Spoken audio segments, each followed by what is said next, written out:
नमस्कार दोस्तों, आप सभी को झारखंडी जोहार और साथ ही गुड इवनिंग आप सभी को।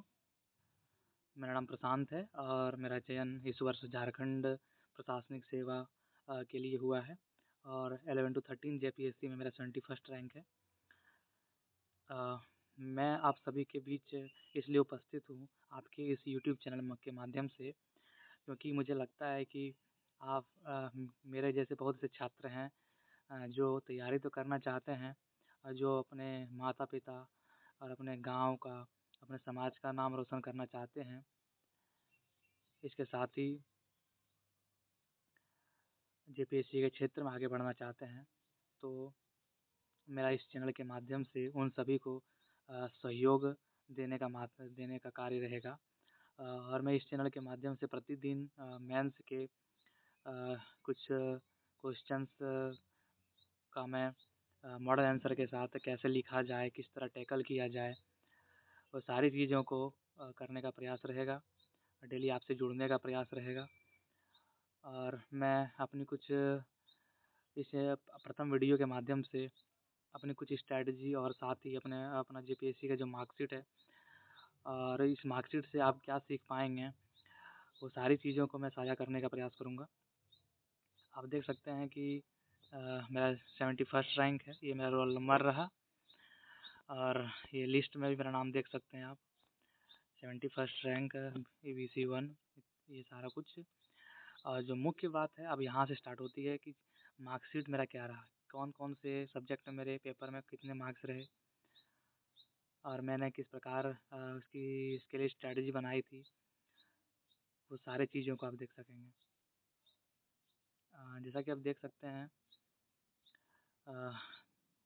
मैंने और सबसे पहले तो मैं यह कहना चाहूँगा कि जेपीएससी में मेरा पहला प्रयास था और मैंने अपने पहले ही प्रयास में ये सफलता पाई है।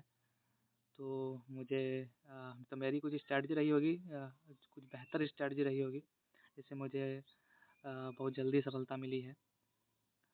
और इस क्रम में मैं इतना ही कहना चाहूँगा कि मेरे पास बहुत कम समय थे मेंस के लिए भी और प्री के लिए भी। इस बीच मैंने बेहतर तरीके से कार्य योजना बनाई और मुझे अंततः सफलता मिली है। आप देख सकते हैं कि जेपीएससी का पेपर 1 जो होता है वो क्वालिफाइंग नेचर का होता है और इसमें 63 मार्क्स है मेरा। इसके साथ ही पेपर 2 में हिस्ट्री और ज्योग्राफी होता है, जिसमें पेपर 2 में लैंग्वेज का पेपर होता है, जिसमें मेरा खोरठा लैंग्वेज था। खोरठा जिसमें मुझे 104 मार्क्स मिले, जो काफ़ी इस वर्ष के लिए काफ़ी अच्छा स्कोर माना जा रहा है खोरठा जैसे सब्जेक्ट के लिए। उसके साथ ही जो मेरा टॉप परफॉर्मेंस वाला जो सब्जेक्ट रहा है वो पेपर 3 रहा है। पेपर 3 में हिस्ट्री और ज्योग्राफी रहता है, जिसमें मुझे 142 मार्क्स मिले हैं। टॉपर से भी मुझे वो 30 मार्क्स ज़्यादा मिले हैं।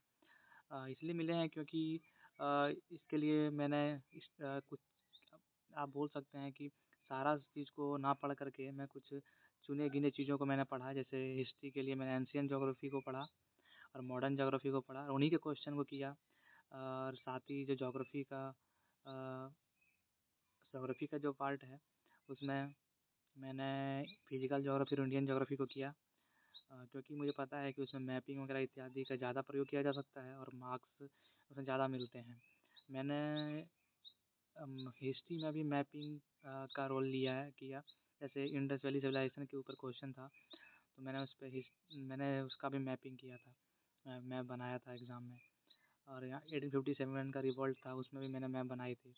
ज्योग्राफी में साइक्लोन का क्वेश्चन मैंने किया था, उसके लिए भी मैंने मैप बनाए थे, इसका डिस्ट्रीब्यूशन बताया था। साथ ही वेजिटेशन का क्वेश्चन बनाया था। मैंने वेजिटेशन का क्वेश्चन बनाया था, उसमें मैपिंग मैंने डाला था, डिस्ट्रीब्यूशन बताया था, सारा कुछ बेहतर तरीके से किया था। इसलिए ही मुझे लगता है कि मुझे इसमें बहुत अच्छे मार्क्स मिले हैं। और साथ ही पेपर 4 में प्रोवर्ड और पॉलिटी होता है, उसके लिए भी मैंने कुछ पार्ट्स पे ज़्यादा फोकस किया और उसी पे काम किया। इसी तरह पेपर 5 में इकोनॉमी के लिए भी मैंने काम किया और पेपर 6 में। इस तरह मेरे टोटल मार्क्स जो हैं वो बनते हैं 6010 मार्क्स बनते हैं। और आप देख सकते हैं कि मेरे इंटरव्यू के मार्क्स में दिख नहीं रहे होंगे, लेकिन मेरे इंटरव्यू में 62 मार्क्स थे और टोटल 672 मार्क्स हैं मेरे बने हैं और मेरा ओवरऑल रैंक 71st है। आपको मैं इस वीडियो के माध्यम से इतना ही बताना चाहूँगा कि आप एनालिसिस कर सकते हैं कि कौन-सा पोर्शन आपका बेहतरीन है और कौन से पोर्शन में आपको काम करने की आवश्यकता है। कौन से पोर्शन को किया जाए जिससे आपको ज़्यादा मार्क्स मिले और एग्ज़ाम में आप बेहतर परफ़ॉर्म कर सकें। लैंग्वेज के पेपर की जहाँ तक बात की जाए, तो उसके लिए मैंने खोटा का चयन किया क्योंकि मेरा जो घर है वो देवघर है और मुझे लगता है कि मैं खोटा में बढ़िया से मैं कर सकता था। उसके लिए रिसोर्सेज़ भी ज़्यादा अवेलेबल थे और पिछले जेपीएससी के जो सारे चीज़ें हैं उसमें खोटा का अच्छा परफ़ॉर्मेंस रहा था, इसलिए मैंने खोटा का चयन किया और देख सकते हैं कि और आप देख सकते हैं कि खोटा में मेरे अच्छे मार्क्स रहे हैं। उसके साथ ही आप अपने स्तर पे भी मेरे मार्कशीट को देख सकते हैं और एक तुलनात्मक अध्ययन कर सकते हैं और मुझे आशा है कि आप इससे लाभान्वित होंगे। आगे मेरे प्रतिदिन अ, यह काम रहेगा कि आपसे जुड़ूँ और प्रत्येक दिन एक मॉडल आंसर के साथ आपके साथ उपस्थित रहूँ। मेरे विद्यार्थियों मैंने एक टेलीग्राम चैनल बनाया है, उसमें विद्यार्थियों कुछ स्टूडेंट्स के अनेकों स्टूडेंट्स के आंसर कॉपी आते हैं, मैं उसमें प्रतिदिन क्वेश्चन डालता हूँ और उसमें से बेस्ट कॉपी आपके समक्ष डेली लाया करूँगा और उसे डिस्कशन करके बताऊँगा कि कैसे उसके क्वेश्चन को टैकल किया जाए, कैसे वे लिख रहे हैं, कैसे आप उनसे आगे बढ़ सकते हैं। या आज का वीडियो यहीं तक रहता है। मैं डेली आपसे जुड़ूँगा और डेली आपके साथ अपने अनुभवों को साझा करूँगा। धन्यवाद।